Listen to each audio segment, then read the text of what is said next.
सो इस हफ्ते आईपीओ बाज़ार में 3 नई कंपनियां लिस्ट होने आ रही है, जिसमें से मुझे सबसे इंटरेस्टिंग कंपनी लग रही है इंडो एम आई एम।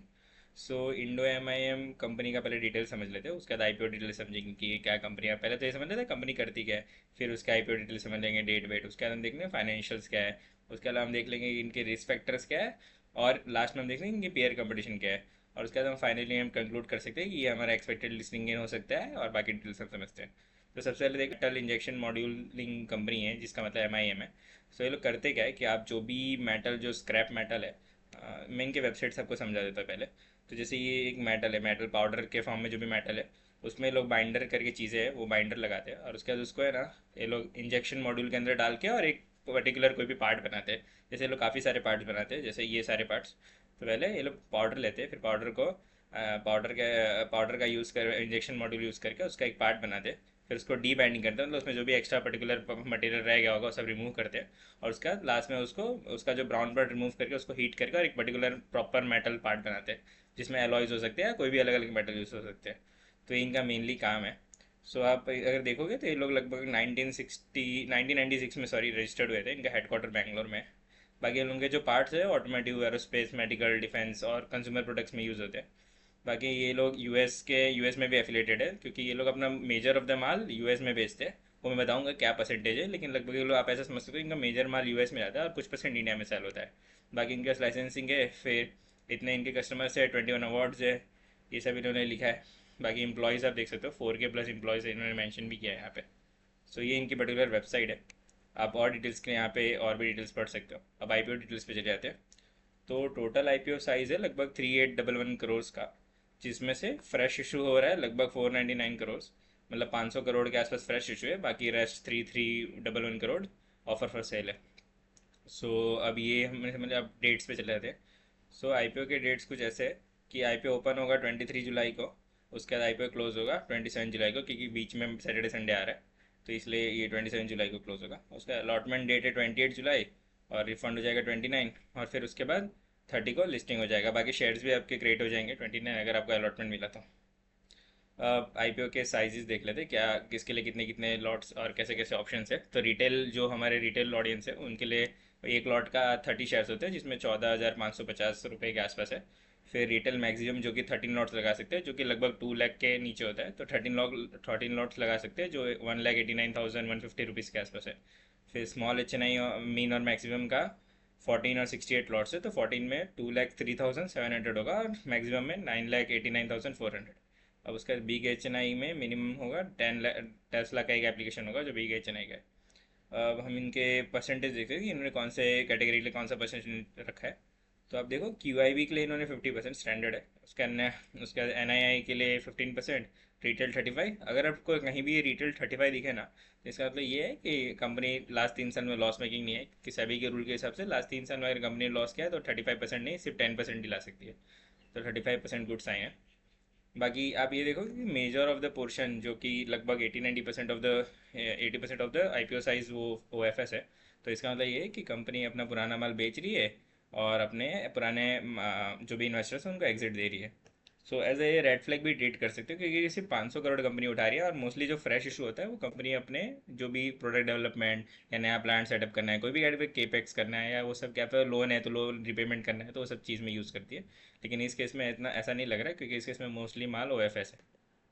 फिर एक चीज़ और है कि कंपनियों ने ना अपने एम्प्लॉय का भी कोटा रखा है। तो उनके लगभग 0.25 रुपीज़ का एम्प्लॉय कोटा है। और शायद इधर मेंशन है कि नहीं पता, मैंने पढ़ा है कि एम्प्लॉय के लिए लोग 45 रुपीज़ डिस्काउंट भी रख रहे हैं। सो एक अच्छी बात है। अब हाँ, एक और चीज़ इसमें मेंशन करना रह गया, कि जो इन्होंने अपना, जो इनके इनिशियल इन्वेस्टर्स है ना, जो प्रमोटर अपना माल बेच रहे हैं, उनका नाम है ग्रीन मैडो इन्वेस्टमेंट लिमिटेड। तो इन्होंने, जो ग्रीन मैडो है, उन्होंने इनका इनिशियली जो इन्वेस्ट किया था, वो 2.67 रुपीज़ पर शेयर पर इन्वेस्ट किया था। और आज ये लोग लगभग 485 रुपीज़ पे IPO लाए, तो सोचो उनका पैसा तो कितना गुना हो गया। सो एक इंटरेस्टिंग फैक्ट था कंपनी के बारे में। इसको हम एज रेड फ्लैग नहीं ट्रीट करेंगे, क्योंकि मोस्टली कंपनीज में ऐसा होता है कि इन्वेस्टर्स बहुत ही, जैसे तब तो कंपनी बहुत ही छोटी होगी उस टाइम पे लोगों ने इन्वेस्ट किया है, तो उस टाइप के इन्वेस्टर्स को आज एग्जिट मिल रहा है, और ये काफ़ी अच्छा अमाउंट पे एग्जिट है, तो इसको एज अ ग्रीन फ्लैग ही आप कंसिडर कर सकते हो कि पुराने इन्वेस्टर्स का इन्होंने पैसा तो बना के दिया है।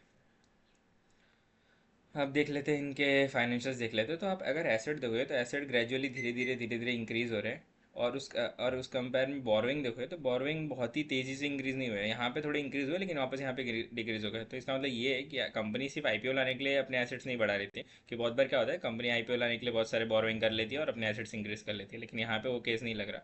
उसके अलावा इनका पैट भी देखोगे तो 2.283 करोड़ से 2025 में हो गया 423, और उसका 25-26 में 533। मतलब आप देखोगे तो 1.7x के आसपास 24 से 26 में पैट ग्रोथ है। एबिट्टा भी इनका अच्छा है, एबिट्टा भी लगभग आप बोल सकते हो 30% का एबिट्टा ग्रोथ है। तो कंपनी का फाइनेंशियल्स वैसे काफ़ी अच्छे लग रहे हैं। पैट ग्रोथ अच्छा है, एबिट्टा ग्रोथ अच्छा है। बाकी बोरोइंग थोड़ा एक कंसर्न है, क्योंकि कंपनी का 1090 अभी बोरोइंग है, जो कि काफ़ी ज़्यादा बोरोइंग है ऐसे देखा जाए तो।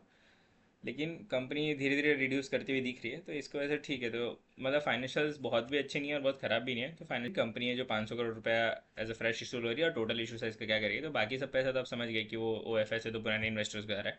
और वो 500 करोड़ का कैसा है कि जो 400 करोड़ है वो रीपेमेंट करेगी। मतलब ये जो डेथ हमने इधर देखा कि 1090 करोड़ का डेट है, उसमें से 400 करोड़ वो रीपे कर देगी। तो ये कंपनी के लिए बहुत ही ग्रीन फ्लैग हो जाएगा। और दूसरे पर्पज़ के लिए तो उसका ऐसा समझ सकते हो कि आईपीओ लाने में भी बहुत सारे कॉस्टिंग के इन्वॉल्व होते हैं। तो वो सब कॉस्ट और बाकी कॉर्पोरेट के जो भी इनके कॉस्ट है वो सब ये बाकी के 100 करोड़ से करेंगे। अब इनके की इंडिकेट तो अब इनके की इंडिकेटर्स देख लेते हैं। तो आर इनका 25 से 26 में इंप्रूव है, और करंट अभी चल रहा है 21.26, जो कि एक अच्छी अच्छी आर बोल सकते हैं। ये जो भी प्रिसीजन इंजीनियरिंग कंपनी है उनमें आर अच्छा है। उसके अलावा आर ये 26.60। बाकी रिटर्न ऑन नेटवर्थ हो गया 21%। पैट मार्जिन जो हमने ऊपर कैलकुलेट किया था लगभग 12% 13% का है। बेटा मार्जिन 25-26% का है। तो फाइनेंशियल्स इधर भी अच्छे लग रहे हैं। सॉरी। इनका पी लगभग 45 का है। तो पी ऐसे तो हम कंपेयर नहीं कर सकते कि ये महंगा है कि सस्ता है, क्योंकि 44 ऐसा देखोगे तो महंगा लग रहा है। लेकिन हमको इसको कंपेयर करने के लिए इनके पीयर से कंपेयर करना पड़ेगा कि इनके पीयर कौन से पी पे भी ट्रेड कर रहे हैं। तो उस हिसाब से हम इनका इनका पी कंपेयर कर सकते हैं। बाकी EPS 10 का है, जो कि थोड़ा लो है, लेकिन ये धीरे धीरे इंप्रूव होगा, क्योंकि इनका लोन जैसे जैसे खत्म होगा तो वो इनको फ़ायदा मिलेगा उसका। सो अब देख लेते हैं कि इनका पी हम पीयर से कंपेयर कर लेते हैं।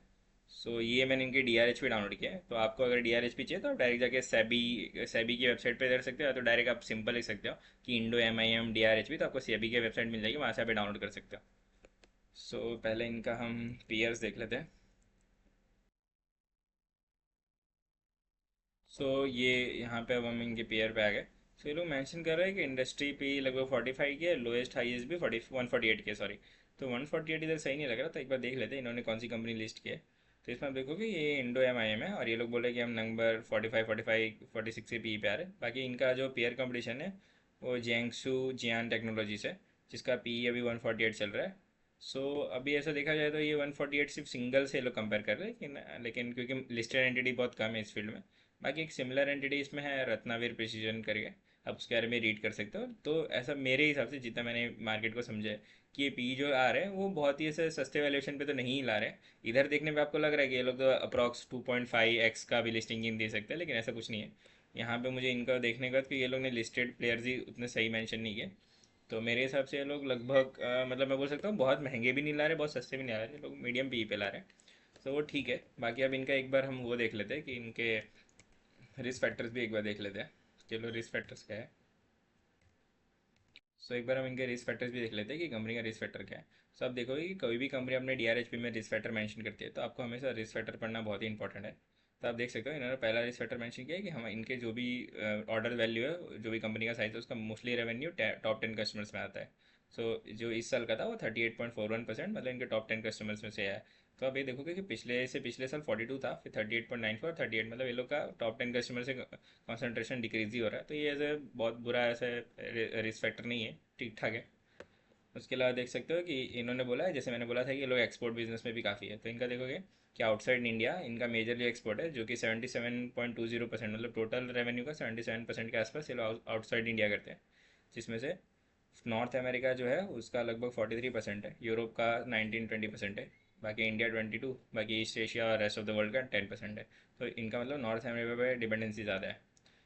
बाकी इनके दो तीन और बहुत सारे रिस्पेक्टर हैं, लेकिन वो कुछ इतने इंटरेस्टिंग नहीं लगे, क्योंकि ये तो ऐसे है कि जैसे ये रिस्पेक्टर कैसा है कि जो भी कस्टमर है उनसे आप लॉन्ग टर्म कॉन्ट्रैक्ट करते हो, तो ये तो किसी भी कंपनी के साथ है कि कॉन्ट्रैक्ट कमज़ोर होते हैं तो उस केस में इनको दूसरे कस्टमर ढूंढने पड़ेगा और रेवेन्यू पे इम्पैक्ट पड़ेगा। फिर रॉ मटेरियल प्राइस के रिलेटेड है। तो ये सब इंटरेस्टिंग उतने रिस्पेक्टर नहीं है, पहले तो थोड़े काफ़ी इंटरेस्टिंग थे। अब हमने लगभग इनकी सारी डिटेल्स तो देख ली। तब एक बार हम इनके फाइनल वर्डिक्ट देख लेते हैं। तो मेरे हिसाब से कंपनी अच्छी है, फाइनेंशियल्स अच्छे हैं, मतलब फाइनेंशियल ठीक ठाक है, कंपनी अच्छी है। जो ये डिपार्टमेंट या जो इस फील्ड में है, वो फील्ड भी बहुत ही अच्छा है। ये सब देखते हुए मैं ऐसा बोलना चाहूँगा कि मेरे हिसाब से कंपनी ने थोड़ा तो लिस्टिंग का ऑप्शन छोड़ा है, ऐसा नहीं कि नहीं छोड़ा है। तो मेरे हिसाब से 20 to 30% लिस्टिंग गेन हो सकता है। और उसके अलावा ओवर सब्सक्रिप्शन की बात करें तो वो लास्ट डे, आप एक चीज़ याद रखना कि कभी भी लास्ट डे पे अप्लाई करना, और क्यू का सब्सक्रिप्शन ज़रूर नोट करना। अगर क्योंकि ये बड़ा आई है, और क्यू का सब्सक्रिप्शन अगर 40-50x के ऊपर गया तो आप समझ लेना काफ़ी अच्छी लिस्टिंग होने के चांस बढ़ जाएंगे। क्यू सब्सक्रिप्शन पे नोट करना और उसके बाद ही अप्लाई करना। बाकी मेरे हिसाब से ओवर सब्सक्रिप्शन तो होगा, पूरे आई में लगभग 30-40 टाइम्स भी हो सकता है ओवर सब्सक्रिप्शन। और बाकी रिटेल में आराम से 30 टाइम्स तो होगा ही। ऐसे इंटरेस्टिंग आईपीओ डिटेल्स के लिए मेरे चैनल को सब्सक्राइब करो, और बाकी ये वीडियो को लाइक करना मत भूलना।